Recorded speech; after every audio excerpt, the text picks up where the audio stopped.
Here is your daily dose of the Ultimate Sales Machine coming to you from the new edition. Visit ultimatesalesmachine.com to get your copy or multiple copies. I am your host, Amanda Holmes, CEO of Chet Holmes International. What you're about to learn has assisted 250,000 businesses to generate billions of dollars, working faster, better, smarter. Okay, so self-study, one-on-one training, and team training. So this will cover methods for each one of those. Self-study is for the one-person armies. And then everything we teach can be done one-on-one or even by yourself. Everything can be done by yourself. So I just want to make sure that we take care of you one-person army. However, the more the better the impact, by the way. That's why it's great to have a coach. If you're one-person army, to have a coach who you work with, because they say when two minds come together, they form a third mind that didn't exist without the other two, right? And I see this all the time in my own business with the key executives. Yesterday in the hall, I came at an idea with one perspective, and the president of my companies came at it with a different perspective. Between the two of us, we created a third perspective neither one of us would have ever figured out. We both went, damn, that's a good idea. And it formed from the two minds coming together to create a third mind. So that's what I want you guys to try and have, those masterminds. If you're that one-person army, boy, it's nice to have another person that you can have some kind of interaction with. And for those of you who have big staffs, you know, I'm going to show you how to maximize those resources like never before. Okay, so most companies have what we call the tribal method of training. Information passed from man to man by word of mouth. Take club, kill food. That's the tribal method of training. That's what most of you have. Yeah, here, sit with Betty and learn what Betty does and do what Betty does. Okay, well, that's not a great method of training. The better you're training, the better your everything. So it saves time. When offered the choice between the trial and error method of training and the training and trial method, employees and bosses unanimously will take the training and trial method. Does that make sense? Okay. So obviously, you're going to get more results if you have training and trial, training and trial. Deliberate and constant training radically improves employees' understanding of company objectives. That's another major benefit of training. And then training helps set standards for performance. So we have minimum acceptable standards for performance for every single area or function in every part of every piece of our business. Minimum acceptable requirements for every person. Do you have that in your company? Raise your hand. One of you. Three of you. Sorry. Okay, take this test and see if you're serious about your companies. This is true or false, and I want you to answer out loud with some energy, please. Can I get some energy? Yes! That was better. Okay. True or false? All employees perform each aspect of their job with a high degree of excellence and consistency. In your company, is that true or false? False. Okay. Results are somewhat predictable because training and skills are consistent. False. Doesn't feel good, does it? Each supervisor would give a similar answer for each question or problem. True or false? False. Each employee would give a similar answer for each question or problem. True or false? False. Okay. Client treatment is similar no matter who the client deals with. True or false? All staff members know what is considered good performance or attitude. True or false? Okay, I got a couple of you. So if you want the finest company or department possible, you must have consistent training. All these things are set with training. Have you set standards with training? Are all call-ins or walk-ins handled with great care and in a consistent manner? I had my cell phone started sending me messages. This is a different cell phone, not the one I have now, but it started sending me messages, horoscope, the weather. I mean, I couldn't believe it. It's like every second, 7 messages were coming in over my cell phone. So obviously something went wrong. So I called the 611 from my cell phone, and I get on the phone, and I don't have a lot of time to deal with this, and I'm driving along, and my wife is listening. She's next to me in the car, and I'm telling this person, look, you got to get this shut off. I can't have this on my phone, and this and that. And they, well, sir, I don't know what you're saying. It must have been on there all along. Well, I've had the phone for 4 years, and it hasn't been on here all along, so it must be a new thing that, you know, you guys did in some way because it wasn't here 5 days ago or 5 minutes ago, and now all of a sudden I'm getting 5 messages a second. Well, I don't know. And so I just got more and more annoyed and more annoyed and more obnoxious, and this person just got stupider and stupider, and I know that she was doing it to annoy me. You know what I'm saying? You get that? Well, I don't know, sir. And she just probably like, you know, covering her mouth and snickering at me and ended up hanging up on me. Okay? And that made me furious. And now I call in, I want a supervisor. I don't want to talk to a normal person. And it's just, so have you done that with your staff? Have you talked about what do you do when you get that irate customer calling in who's literally obnoxious? Because I was annoyed, had no time to deal with this, getting 5 messages per second on my cell phone. So you can even have fun with that. That could be fun, right? You take 2 of your customer service people and you start having a role play that with one guy's acting really obnoxious. You probably have the entire staff laughing, but then you would learn how to handle that in a way that would be proactive, and a way that would make that customer feel like they were cared for instead of pissing them off to where now I have a different cell phone. You heard me say that, right? Different cell phone company. Is employee activity intermittent, moody, or maybe even indifferent or rude because you haven't set standards through training? You know what makes me crazy? When I walk into any business and see the front desk person reading a book. Can you not find something for this person to do? You can't tell me in any company that you have enough resources and you have not enough to go on that you can have any person in any job sitting there reading a book. This just makes me crazy. What's the ideal procedure for initial contact with a client? Have you laid that out? Ideal. Like, let's set the standard. Here's the minimum acceptable standard of what we're going to have. What are the 6 questions you will ask every client? What are the 10 follow-up procedures you will absolutely insist upon? And again, we're going to work through all those. I'm going to set those up for you if you don't have them. So we will set them up for you. The more proactive training, the better the everything. So how fast can you grow? At present in my companies, we hire between 18 to 50 people a week. That is how fast we're growing. In the audience, there are folks who hire 500 people a week. Who here has their company set up so well that you can hire 50 people this week and turn around and hire 50 more next week and not skip a beat? Anybody have their company set up that way? The one guy. And I helped. But you were good before I came along. Okay, the first of the critical skills to which any serious business owner must be devoted. Must have this skill. This is a skill set you must have, and it's called the 3 Ps. Studies show the most successful businesses are constantly focusing on these 3 Ps, and they are planning, procedures, and policies.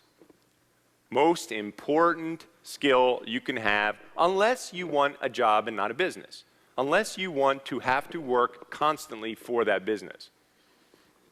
The more you utilize the 3 Ps, the better the business runs without you. Does that make sense? Okay, this skill will overlay all the other competencies covered in every session here today, yesterday, every session you're going to have. For everything you learned, you want to constantly install these 3 Ps. So I'm going to show you how to do it. It's a terrific skill, and it will change your life if you have what kind of discipline? Okay, very good. In the industrial paint example, the plan was to use the core story sales model. So the first thing we did is we tested that with one of their current clients. And then we tested it with another new client that we got in to see. And we tested it with their best person. And then once it worked, then we started putting in the procedures. We tested the procedures, and then we put in the policies by which the company was going to set standards. And I can tell you, one of the biggest mistakes that people make is they'll get all this information from an event like this, and you'll turn around and you'll go back and you have 10 salespeople and you go, we're going to do this core story sales model now, and here's some ideas on it, and go check it out and go increase sales. And you have 10 people now selling all differently than they've ever sold before, and do you think your sales are going to go down or they're going to go up? They go down. And I have experienced this personally where I've given a client all these ideas and they go back and say, all your ideas didn't work. And I go, well, what happened? Well, how'd you do it? Well, I explained it to all my salespeople, okay? So these are really important, and they need to be tested, and they need to be worked on. And when you're trying to institute something new in your company, do you want to use your best people or your worst people? Okay, this is the first group that ever got that right. Let me say it in a way that you can't get it wrong. When you want to do something in your company that you absolutely want to make sure works, do you want to use your best people or do you want to use your worst people? Some people still getting that one wrong. It's your best people. If you want it to work, use your best people. So everything I've ever done with any group, I want to use their top producer. I want to use the best person to make the idea work. Okay, and then it says every McDonald's runs with the same quality control. So you can go into McDonald's in Harlem and get the same exact Big Mac as you can get in Hollywood or Beverly Hills. Same exact thing. So that's the way you need to be. You need to be that procedurized. The best way to manage any company, large company model, you break the company down into manageable pieces, what we call impact areas. You work on improving each of these each week, which I'm going to go deeper on. One-person army, it's the same thing, but instead of guiding the staff to improve these areas, which we'll cover, you have to work on them yourself. Okay? So larger company model. I had a client, and he is about a $50 million company, and he was out of control. Just out of control, trying to keep up with the business. He was working 70 hours a week. And so I took his company, and I knew it pretty well because we perform an audit on it. When we first work with a company, we will interview up to 20 people in the organization. And by the time we're done, we'll know the company better than the owner. And you're thinking, no, there's no way. But we have a method. We do this. We're really good at it. And we'll come back with things the owner didn't even know. It's amazing. I'm talking about larger companies, obviously. So I had this client, and I said, all right, we need to break your company down into impact areas. And then what I'm going to want you to do is I'm going to want you to focus on those impact areas once a week. So here are his impact areas. And you don't have to write these down because they're in your book. So I have this $50 million company, and I have him. I personally broke this down for him. He didn't have to break it down. But here were his impact areas, okay? It's a $50 million company. Outside sales. In his case, he has an outside sales force that goes out and makes outbound calls. And then he's got inside telemarketing, a different group, totally different skill set, right? So I don't want to have those people have the same meeting where they do a totally different job, but they're both important impact areas. Following me so far? Okay, and you can write these down as we go. Then he has marketing. That's an important impact area in any company, isn't it? Okay, then he has customer service. In his case, a $50 million company, so he's got, whatever it is, 20 customer service people. Then, and that's an important area, isn't it? Okay, then he has CRM, which is his whole customer relationship management process, which includes both marketing and sales and is tied to technology. Then he has purchasing and supplies. In his case, he's a distributor, very important area of the company, right? How they buy stuff, how they get their supplies, what supplies they're going to carry, what they think is going to sell. Then he has shipping and receiving. Again, they're a distributor.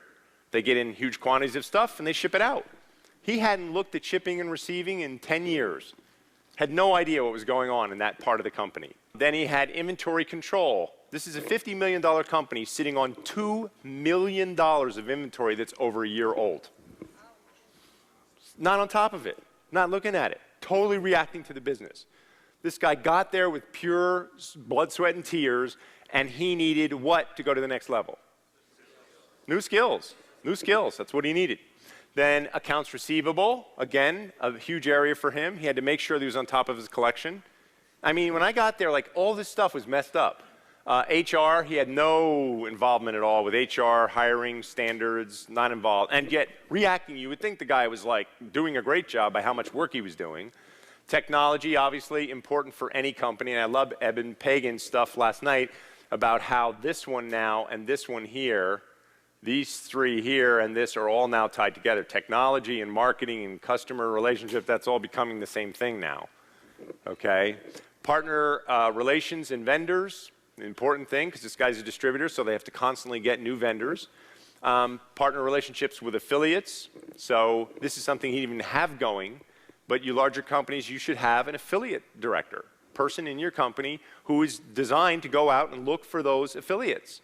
Other people that can have products or services that you can sell, even if you don't stock, store, or ship them, or people who can market your stuff to their databases. And then exporting. He had an export division, and then California initiative. He had an initiative to attack a new market. So what new things do you have that you want to get done? And at first it seemed crazy. He says, you want me to have 15 meetings a week? Are you crazy? I'm not going to get anything done. And I almost said to him, you're getting very little done now. So it's got to be an improvement. He said, that's going to kill my time. There's no way I'm going to be effective at that. So first question is, first problem was that he didn't know how to run a meeting. And as I said when we started, where do you learn that? Thank you. But seriously, I mean, where do you learn to hold a killer meeting? I mean, and I've had this in really big companies where they just don't know how to hold a really highly productive meeting, so they don't want to hold any meetings because I had the largest calendar company in the world as a client, and the guy's like, oh, I stopped having meetings because they turn into bitch sessions. That's poor leadership. It's a guy who doesn't know how to hold a good meeting, so he's not holding a good meeting. He ended up getting more done proactively managing his business in just 13 hours per week. Why? Because he didn't have 15 hours of meetings. Some of the meetings were half an hour, some were 15 minutes. But none are more than an hour. An hour. I'm going to teach you all the rules for these meetings. Then he did working 70 hours a week reacting to the business. And his staff loved it.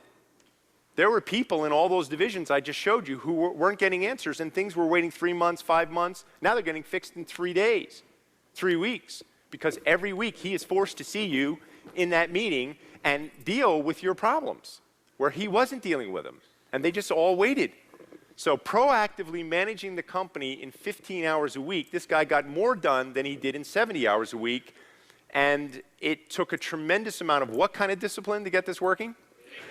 And then after a while, it was just amazing because he got everything done in Monday, Tuesday, Wednesday. In the summertime, he has a boat. He loves the boating thing like me. In the summertime, he only works 3 days a week. That's it. Takes a 4-day weekend every single week because he doesn't have to work in the business anymore. He's worked on it, and he's perfected it and polished it. So in the example I just gave, he can't think of a better way to spend his time now. He spends 13 hours per week working on the business, improving some aspect of it, and the rest, if any, working in it. So this is how businesses get stuck. They stop working on the business.